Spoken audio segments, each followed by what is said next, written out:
Good. Well, welcome and enormous thanks from us to you for joining today, both in person and online. And we're in this incredible engineering building at the University of Manchester.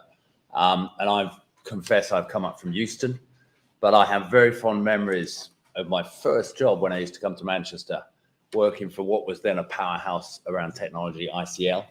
And all the innovation on supercomputers was done at West Gorton, which is just down the road. So Manchester's always had a fond place in my heart in terms of innovation, science, technology. And it's great to come back all these years later to see what an amazing facility and just what a vibrant community Manchester and the Northwest is. So also in the context, I'm very lucky. I was at TechNation for 3 years, and we had brilliant companies like the Hut Group, locally employing thousands of people, Modern Milkman, Matillion, incredible technology companies who have chosen to build their business out of Manchester. And there's such a vibrant community and lots of employment, whether it's in the digital sector, technology sector, and obviously some brilliant science and academia as well. So lots to talk about that is very relevant to the Science, Technology and Research Committee, which I'm very humbled. And I still feel a bit of imposter syndrome for chairing it, because I literally sit with such esteemed people. And very humbled to do that, because you're here during this session because we want to really demystify and just make it very real to you about what it is and the amazing hard work that goes into it, both from the Secretariat and also the committee members. And it really, the essence of today is to encourage for more nominations. If I'm very honest, and you can look at it in the statistics, we don't do well enough in terms of getting nominations from the regions, particularly the Northwest, West Midlands, some of the other areas, but particularly the north of England. And we could do a better job in terms of diversity and inclusion if people are comfortable disclosing there, whether it's gender, whether it's sexuality, all these elements. We really want to make sure that we're representative of the nation. And we could always do better. But ultimately, I think you'd probably feel that the honours has got this esteem of elitism, and it couldn't be honestly further from the truth. And that's what we want to kind of say today, because we want to blow up all those cobwebs around what you might think it is and just tell you how it really is from the people who have both experienced it, and also I'm very lucky to have committee members here who are able to talk and share their own personal experiences. So with that, let's go straight into the session, and there'll be opportunities at the end to ask questions. But I really want to start with Angela, Dame Angela, who's now Chief Scientist and took over the role in April. Fortunately, things have calmed down for this role. It's not the kind of national pandemic anymore, but she's stepped into the shoes and taken the charge. And we're very lucky to have her on the committee. And also, we're very fortunate to have Go Science, because it is a real engine room to help with the nominations and the process and recognize some brilliant people across the country. So, Angela, maybe just start with yourself and your own journey in terms of your honor and where you are now in the new role. Very good. Well, thank you very much. And it's a delight, as always, to be here with you in Manchester. My journey with my honour. So I have this wonderful thing called a damehood, and what happens is you get a phone call, and then this letter arrives. The letter arrives in quite a large white envelope, and I think it says something like HMG on it. And to be honest, I looked at that and I thought, oh my God, I must have done something really awful now if the tax people have started writing to me on white paper. But of course it wasn't. It was this very nice letter. And then, of course, you have this lovely day where you go, different people go different places, and you get to take some of your family, and everyone is unbelievably nice to you. It's sort of, it's sort of like it being your birthday when you're a kid. Do you remember those? Do you remember when you were a kid and it was your birthday, and just everyone was just really nice to you for a day? And it's like that. And then you go out for lunch together with your family, and it's just something you remember forever. Actually, I think I got 2 nice days out of it, because there was the day that my daughters, I have grown-up daughters, my daughters came with me to help choose an outfit. So I went to a company I really liked the look of. I think they were in Cirencester. It was quite a long drive from Oxford, but we just had this wonderful day out choosing materials and things like that. So it's a very positive experience. It's also quite useful, sort of sometimes, you know, when you're having to sort of slightly stand up for yourself at work. Mostly I say to people, no, don't call me Dame Angela, just call me Angela. But every now and then, Dame Angela, you know, has to come out and sort of say, no, this is the way it is actually. I wouldn't underestimate that. It's never got me bumped up on an aeroplane or anything. That doesn't seem to work at all. But I think as a signifier of somebody who, you know, some set of people somewhere said, yes, respect this one. It is actually, I think there's some importance in it. There we are, that's my answer. No, it's a fantastic answer, Angela. And how important do you think the honours system in terms of recognition? Yeah. So I would say, especially now that I've got involved because of my Go Science job in thinking about, well, gosh, who out of this fantastic community of scientists here in the UK are we going to recognise? That makes me feel it's really important. I mean, gosh, it's difficult, you know, because you've got this stack like this of people doing all kinds of different fantastic things, and you have to pull some of them out, and it's hard. But I think it's really important that it's there. Of course, there are lots of ways of people being recognised. You can be recognised by your peers where you work or by a professional body. I think the thing about the national honours system is that it is the national honours system. And, you know, that's the point at which we try to say, well, who are we going to, you know, recognise at this level? Because right across, this person's achievements stand out. And in terms of, obviously, there's amazing recognition, and just one example, but coming onto the committee as we are, and we're meeting later on, we're very fortunate we've got a science, technology and research meeting here.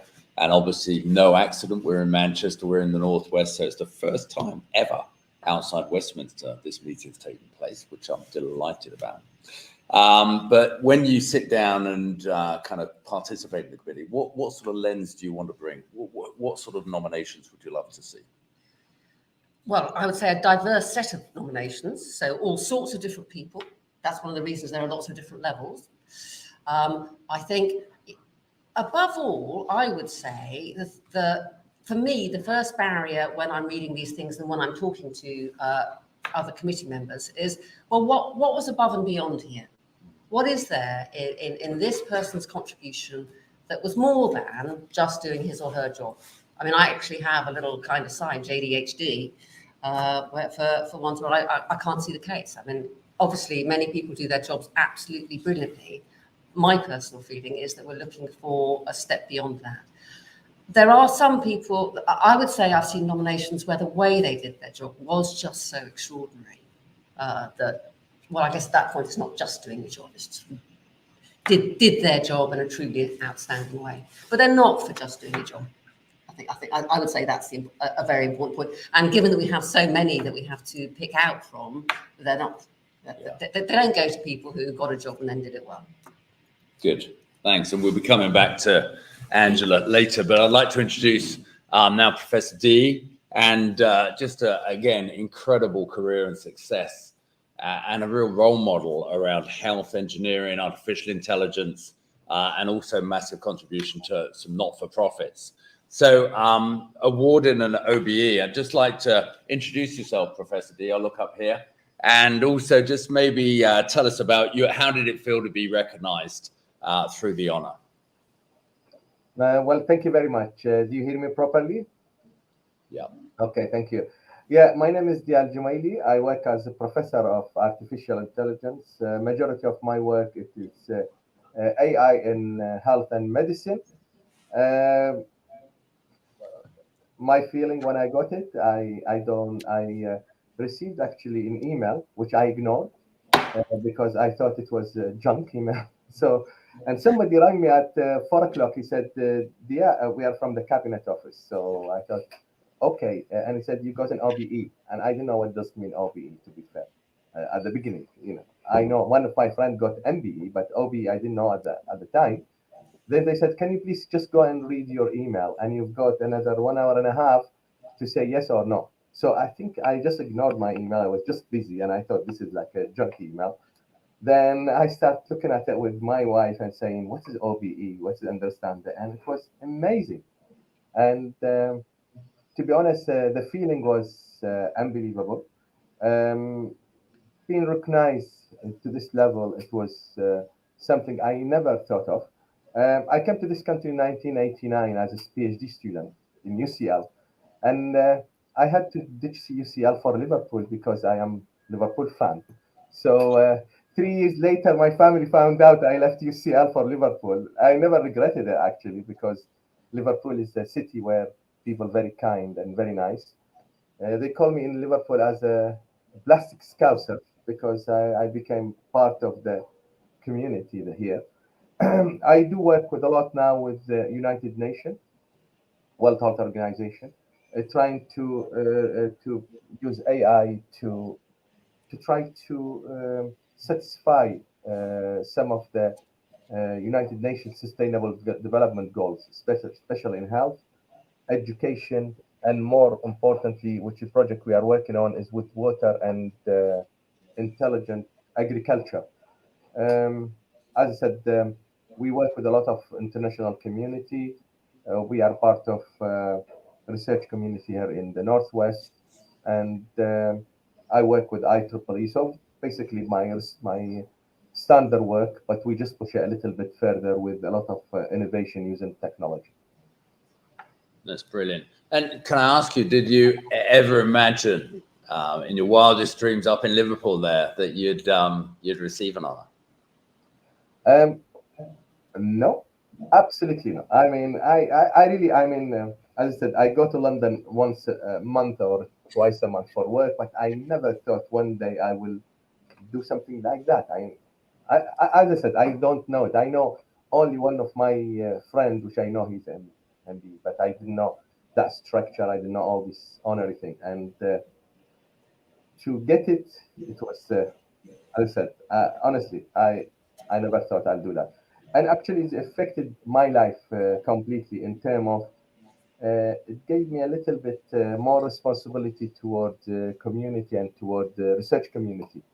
Um, I don't know. It's just people they think is big thing. I didn't know exactly. Adding OBE to my name, and today when I saw my colleagues with this name and all that, and look at their profile, and to touch shoulder with my colleagues Sue and the rest of the panel, it's a big thing to be honest. And I've got visitor today from India. We've got 75 student visiting from India on a program, master program in AI and machine learning. And I actually in the morning, in 9:30, I put the name of the panel and said, look, I'm going to meet this panel. So I'm very proud that we reached this point. So, and very, very active young people, 75 of them, where they are pushing the boundaries uh, with different type of technology to reach the or to help with sustainable development goals of the United Nations. And yes, so as I said, I never thought I'll do that, but it's happened. I think I was lucky, or maybe they made a mistake. One of them. One of them. That's good. Well, it's great to see AI being put to such good, and obviously we're very lucky to have you on the panel as well. So thank you very much. Thank you. One of the joys being on the committee is when you see names come across and you do the work and look at the nominations, and then in the years to come, you actually meet the people. So I'm delighted to introduce the next panelist, Dame Sue Iron. An absolute stoic hero around nuclear, like 30 years at British Nuclear Fuels. Amazing in terms of inspiring around STEM, women, and also appeared on BBC programs like Woman's Hour. And I was very delighted, as all the committee members, when your papers came across, Sue. And it gives me great pleasure to introduce you. And maybe, how did it feel for you when you received your honor of the damehood?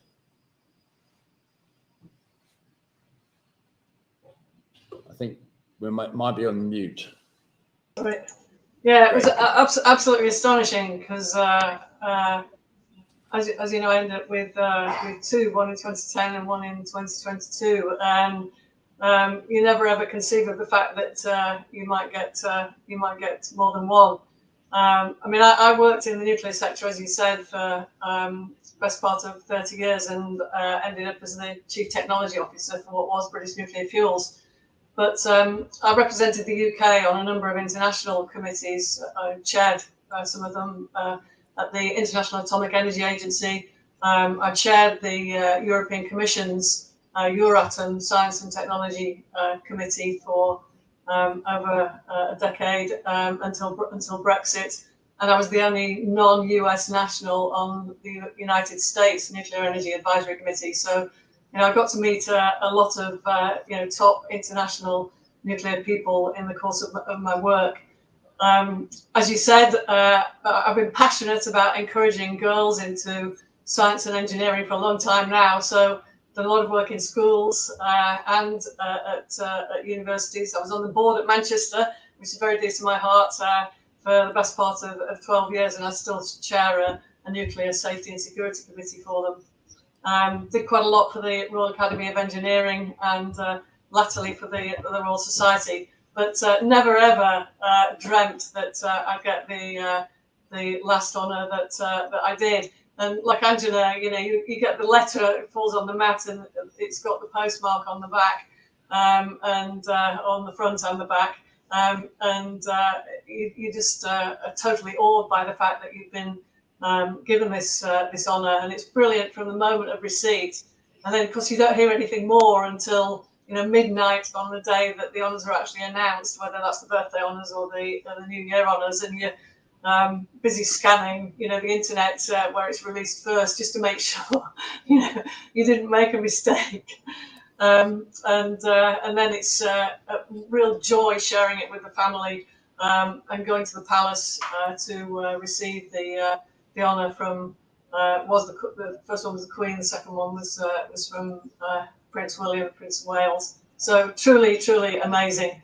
But you still look at all the people who have received honours, and you still can't quite believe that you're in that pool. You're still thinking, "Cracky, why me?" That's great. So, and what impact, if you mind me asking, has the honour had in terms of you now, your role, very public role? Well, I guess you end up on the BBC. Yeah, what impact? Great. Sorry, you end up on the BBC's first person to call if there's a nuclear thing in the news, or anything to do with women in science and engineering. So going down to Salford to do news night, or on the radio, whether it's Woman's Hour or the Life Scientific, things like that. So that sort of thing increased quite a bit, and I'm very happy to do that because hopefully you reach a wider audience, and just generally in terms of being asked to serve on committees. I actually serve on Angela's Go Science committee, which looks at the honours that come through the science and technology route before it reaches your committee. So it's just been a great privilege to be able to see the wonderful people who are nominated, and to try and come to a view on which ones should go forward. But things like probably the biggest impact is doing media work, whether that's radio or TV. TV's a lot more scary, I have to say. That's great. Thanks, Sue. We'll come back to you. And I'm also very lucky to have Steve Hall on my left. Steve has got an incredible passion around the honour system and represents the Lord Lieutenant of Greater Manchester. So, Steve, in that role, kind of how does it work in terms of nominations and inspiring people to be involved? Yeah, the Lord Lieutenant is the King's personal representative in the county. So I'm the clerk to lieutenancy, so my role is to support her in her job. A major part of Lord Lieutenant's roles is to promote the UK honour system and to be an active part in it. So, and that's from start to finish. So we will promote the system. We'll offer a service where we'll help people nominate and give them advice and guidance how to do that. And also in some lieutenancies who have more resources than others, we'll help to draft the nomination all the way through to the point of submission. The Lord Lieutenant often takes part in pre-sifts, so on behalf of the Cabinet Office, she will look through a vast number of nominations and help reduce them to a manageable pile for the committees. And then finally, the Lord Lieutenant invests peoples with their medals on behalf of the King, which is all British Empire medals in the county, and also any medal that somebody can't or doesn't wish to go to a palace, then the Lord Lieutenant will do that locally. So lieutenancies have an involvement all the way through the process, and certainly a major part of that is assisting people to nominate. In Greater Manchester and the North West, we're underrepresented with people who receive medals. So we've had a drive going on for perhaps 5 or 6 years now, where we want to not only increase the number of nominations, but the quality. So we'll help people improve that across the board, especially in unrepresented communities. Yeah. So it is a voluntary role. The Lord Lieutenant is chosen by the monarch, and she has deputy lieutenants who help her in that role. All the volunteers, all mainly part of civic life across the board, but they do want to see people recognised in their county for the great work they do. And if I was to give 2 sort of points that people should pick up, it's that nobody will receive an honour unless somebody takes time to nominate them, but anybody can nominate anybody, regardless of relationship or age. And people shouldn't worry about, am I worthy enough to actually nominate somebody? It's a relatively straightforward process. I'm not saying it's easy, but the process itself is relatively straightforward. And lieutenancies are a great point of contact for people who are nominating. They'll be able to give some free advice at the point of considering somebody for nomination, advice about who to approach for letters of support and how to ask for a letter of support. And then some, certainly in Greater Manchester, will help nominators write the nomination and proofread it before it gets submitted.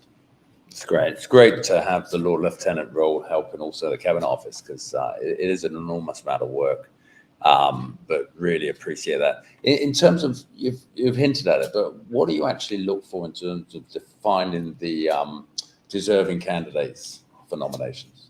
I think it's finding people who've done extraordinary pieces of work. So it's over and above what other people in that area of business or in that area of work or at that level are doing.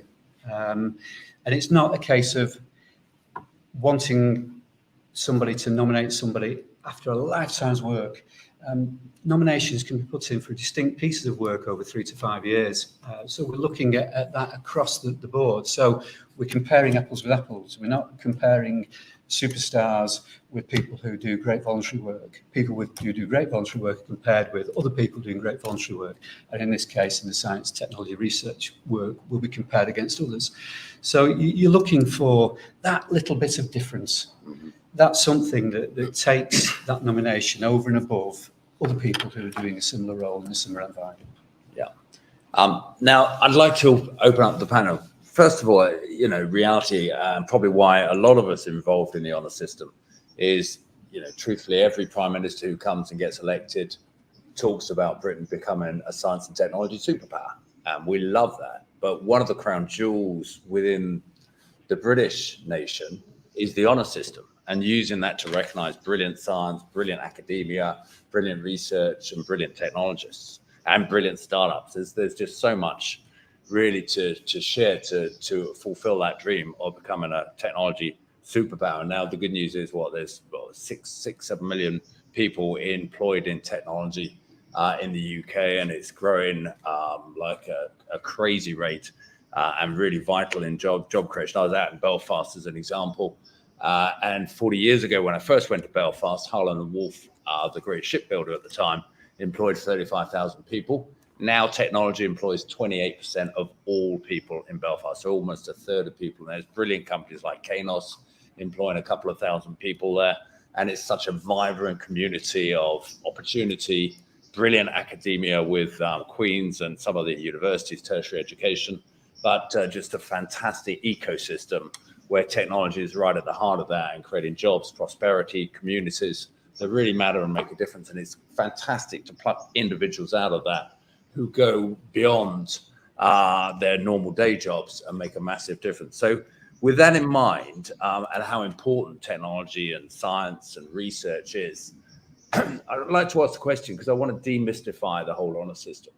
So it might feel like a black box, but it isn't. And just open up to the panel to say, kind of, how does it really work? And how does it, just the human side of it, to make it real for people? And obviously, we want to encourage more nominations. So maybe start with Angela and then open up to anybody on the panel to give their view of, you know, what's the honor system really like from the inside to make it very accessible for everybody? So I think the thing I would say is, believe me, there's a lot of work goes in from the moment you've written your nomination and handed it in. So Steve was already explaining that you can get help up to that stage, but after that, there's a whole load of people basically spending their weekend reading these things really, really carefully, trying to be fair, really. And that's what we're doing, isn't it? We're trying to, that point about who can write a nomination, it had never crossed my mind. I've never given any, I think it might say somewhere on the form who wrote it, but it never crossed my mind that is definitely, I completely agree. Anybody can write one. And I think that's the main thing is understand that once you've written it and got it in, very careful consideration is going to be given to it. And of course, there are. We're going to come later to talking about how to write a good one, but it's worth it. I would say it's worth it if it's, you know, if you've got a friend or a colleague, someone you know from work, some voluntary work you've done together, who you think should be recognised by this national system, then it's worth spending the time. And, you know, I promise you, I will spend the time reading what it is you wrote. That's sort of my side of the bargain. That's great. And maybe Professor Dear or Sue? Yeah, I think from my perspective, one of the most important things is to remember that there's more than one level. That, you know, we go all the way from British Empire Medal through to MBE, OBE, CBE, Knight or Dame. And each of those levels we're looking at for different things. So, you know, you can be an absolutely amazing technician and be nominated, because they're the absolute lifeblood of the science and engineering research and the industry, as well as academic communities. You know, without stellar technicians, we can't get the amazing research done that makes the UK a science and engineering superpower. So the important thing is to remember you can nominate people all the way from technician all the way to you know, super professor or chief technology officer in an industry company, or chief scientist or chief engineer in a smaller company.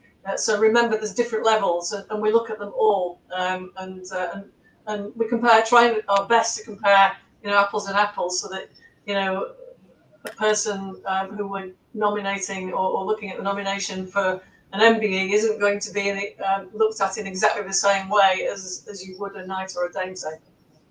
That's great. And Dear?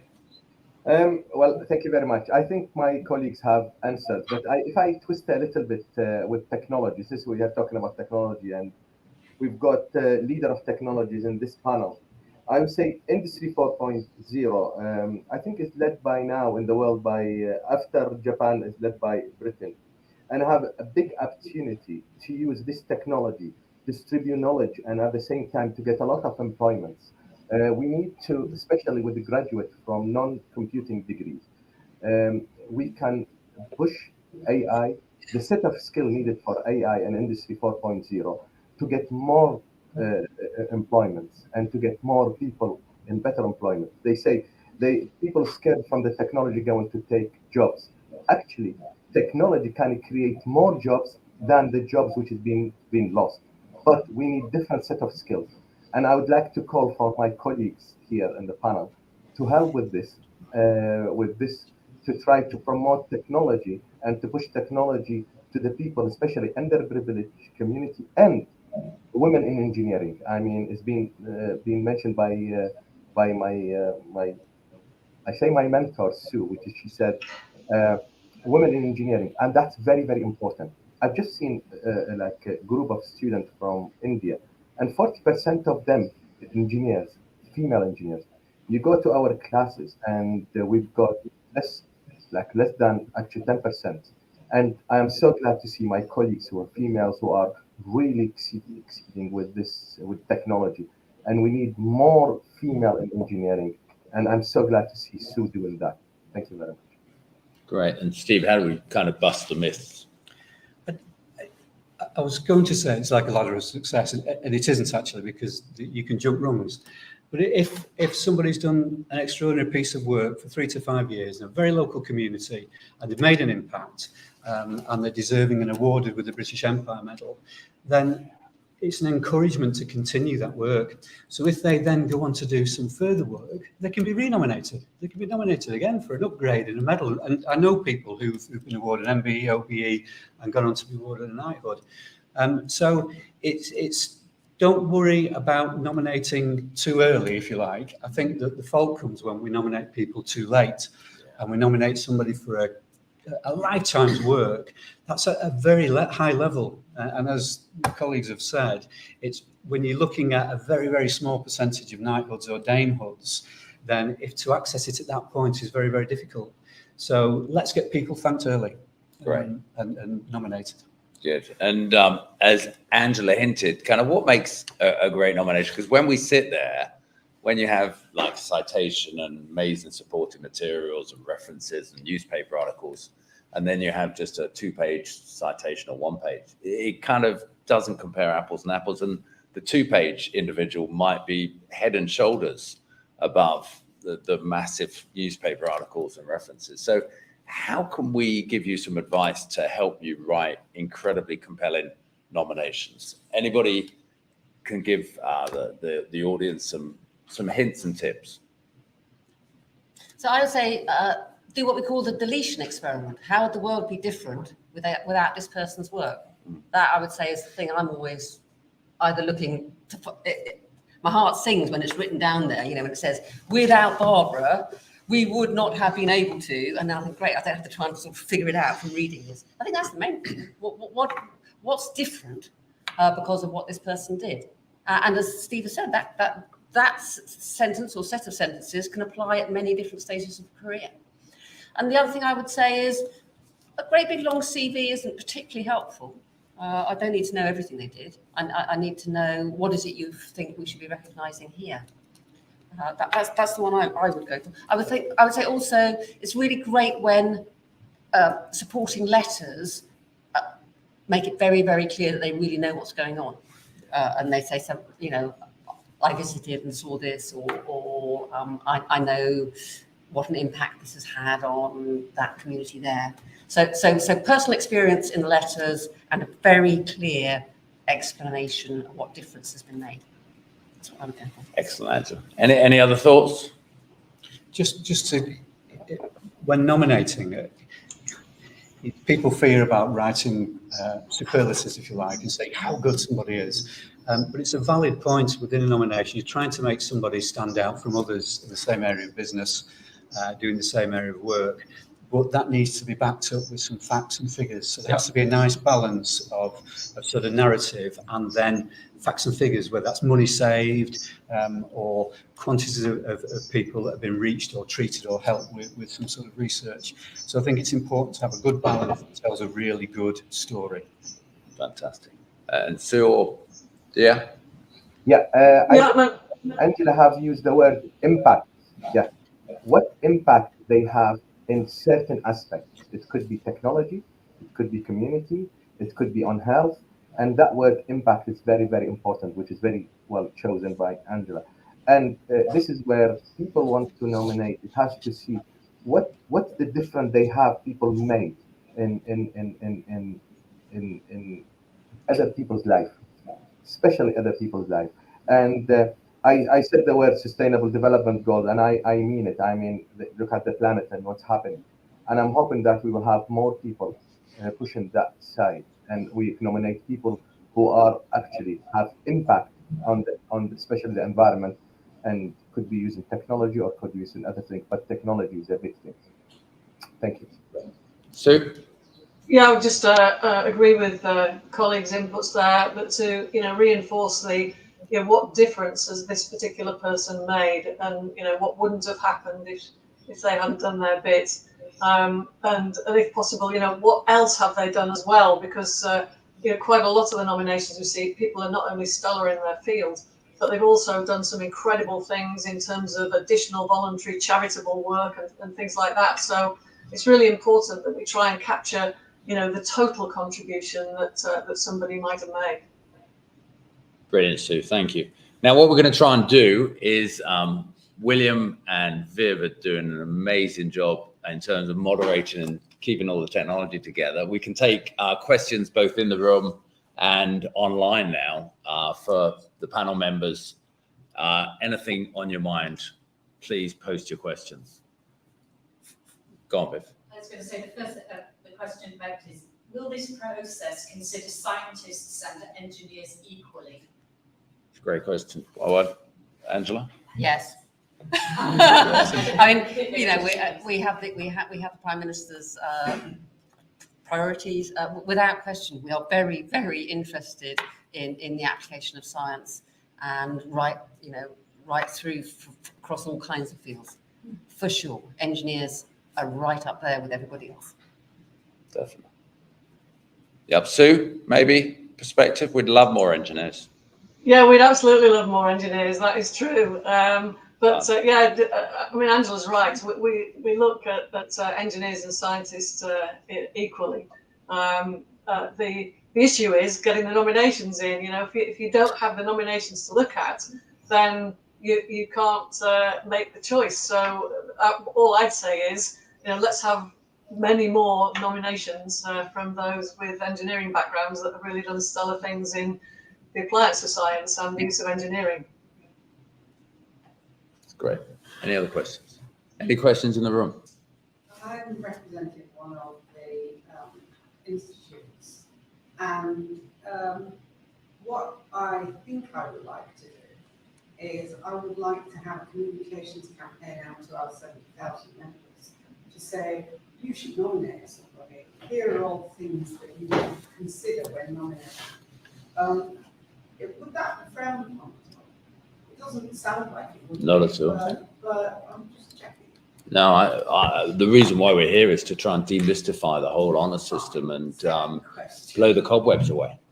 Second question, we were doing the nomination last night, and we were playing with 2,800 characters, which was what we felt we got. So we can augment that with 2 letters of support. What else can we augment it with? Because that doesn't feel like a lot. Great. We were putting in ampersands where we were written out, because it just is such a tiny amount. Yeah. To be able to say, well, they did this for the last 16 years, but also they've done this, and this, and to put all those impact statements as well. So how do you augment it and make it bigger and fuller? Any ideas from both in the room? I didn't hear the question, so can you repeat the Sorry, question? yeah, I'll repeat the question. So, given the constraint of 2,800 words of the nomination and a couple of supporting letters, how can we amplify the impact of a nomination within the? It's not. I don't think it's absolutely hard and fast. Yeah, sorry, but it just makes it easy. What I would say, actually, we haven't really said, is I am so humbled by the amount of hard work that goes on from the panelists. Giving up probably 3 or 4 days to read every nomination gets read.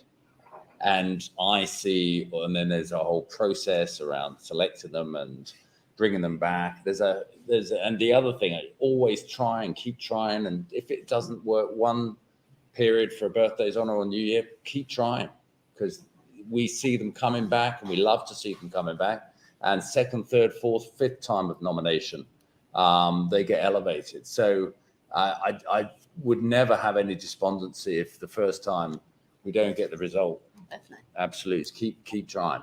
But any ideas, maybe Sue, around how can we amplify and make a really kind of compelling nomination jump off the page? Well, I think going back to what Angela said earlier, just be very careful because given the word limits, how you construct the nomination to have the biggest impact.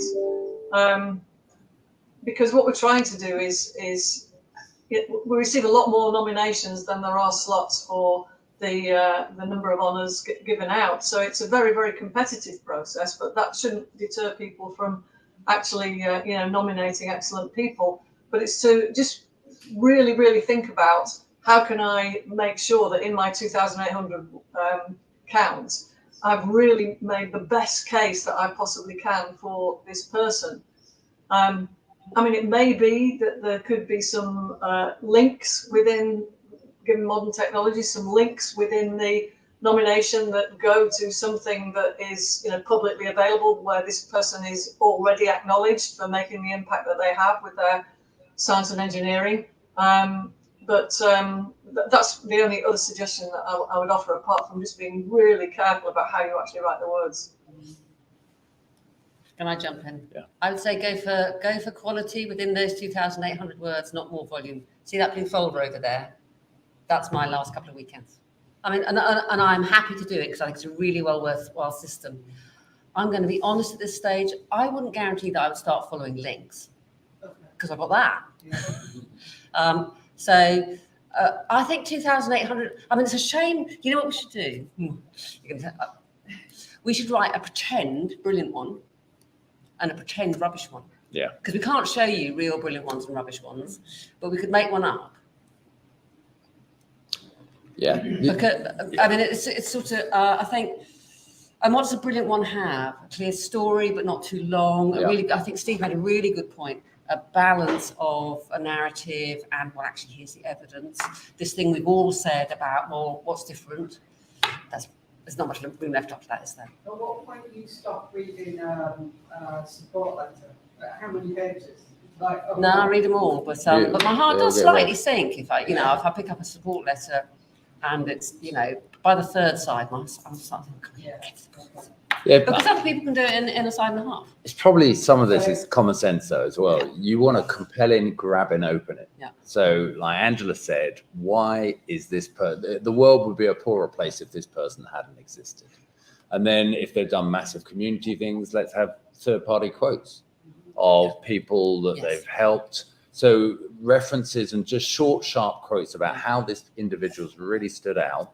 Then that's great. If they've got a significant public profile, it might be worth putting a few of the links in, even though they might not be followed, but it establishes the really kind of credibility of the nomination. So the key thing is we want you to tell us a story, a really compelling story of the impact that this individual's made and why they should be recognized, because it will potentially transform their lives and really touch their hearts and their community and their families.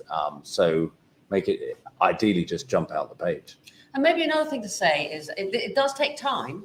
So I think it's worth sort of thinking back to, because you might find it's very useful to be able to consult with other people, basically. So I think that point about quotes is a really good one.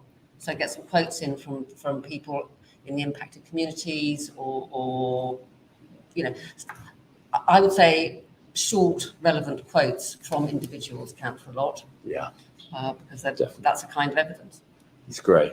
It does sound like you're nominating via a particular government department as a trusted stakeholder, and that's slightly different from a Right. public nomination, Right. where because a Lord Lieutenant can nominate as a trusted stakeholder. It's 3,000 characters plus spaces, so I know how you feel, and I've been through it, and I've reduced sort of 9,000 to 3,000 before.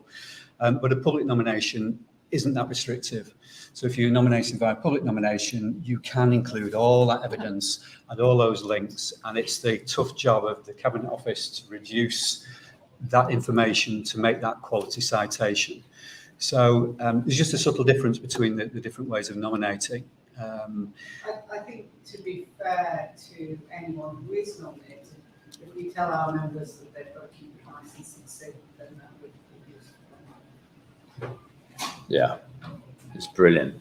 And I think with that, we're going to close, but I want to say a couple of things in terms of closing. First of all, thank you enormously for the fellow panel members, obviously Sue and Dia and Angela and Steve. I think you probably picked up the level of passion, the enthusiasm, also the sincerity. And the committee members, I just can't thank you enough for the hard work that goes into the process. And everybody's given a really fantastic opportunity to shine. And also the brilliant work from the Secretariat and the Cabinet Office, because there's just huge amounts of weekends and evenings consumed, just giving everybody the best opportunity to be the best version of themselves when it jumps out the page and be nominated. And then finally, 3 things to say. Obviously, we love more nominations because we can only deal with what's presented to us. And we've got the Cabinet Office website, which is kind of the portal on the world for nominations. And then the final thing, we are in Manchester, so we want to hear the North roar with a volume of nominations from this point onwards to really raise the Northern nominations to the levels of London and South East. And there's absolutely no reason, whenever I come back to the North, West Midlands, the North East, I just meet incredible people, incredible talent, whether it's in engineering, it's in science and technology and academia. And I just want to make sure that they're represented equally as the people close to Westminster. So we really would love to see the North of England really coming forward with multiple nominations in the years to come, because I guarantee they'll be given fantastic representation in terms of the committee members, making sure they do a diligent job to recognise the most important individuals for the nation that really make a massive difference and go way beyond their sort of day job. And as Angela said, kind of make the world a better place or make it hugely impactful and it really helpful to jump off the page in that respect. So thank you very much, my panel members. I hope you enjoyed it, and to the people online as well, start nominating. It's almost like that Strictly Come Dancing moment, isn't it?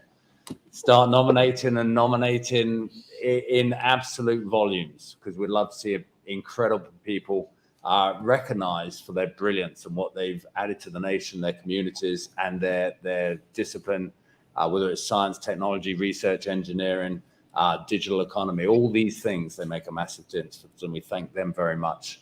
And we do a diligent job to make sure they're represented, nominated, and receive these incredible awards. Thank you. Thank you.